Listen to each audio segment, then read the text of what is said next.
কথা বলছেন, মানুষের গণতন্ত্রায়নের কথা বলছেন, মানুষের অধিকারের কথা বলছেন, তার কর্মীদেরকে ঘরে ঘরে যাওয়ার কথা বলছেন, তখনই তার বিরুদ্ধে মহল বিশেষ যাদের নির্বাচনে গেলে কোনো ভবিষ্যৎ নাই, তারা নির্বাচন ছাড়াই মন্ত্রণালয় দখল করে রাখতে চায়। নির্বাচন হলে তাদের অবস্থা বা পরিণতি কি হবে তারাও জানে, দেশবাসী জানে, বিশ্ববাসী জানে।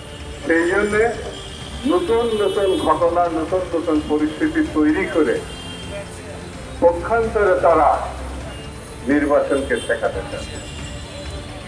আমার কাছে মনে হয়েছে যারা একসময় স্বাধীনতার বিরোধিতা করেছে, যারা একসময় গণতন্ত্রের সপক্ষে কাজ করতে পারে নাই, তারাই এখন আবার নতুন রূপে নতুন ভাবে এই নির্বাচনকে ঠেকানোর চেষ্টা করে।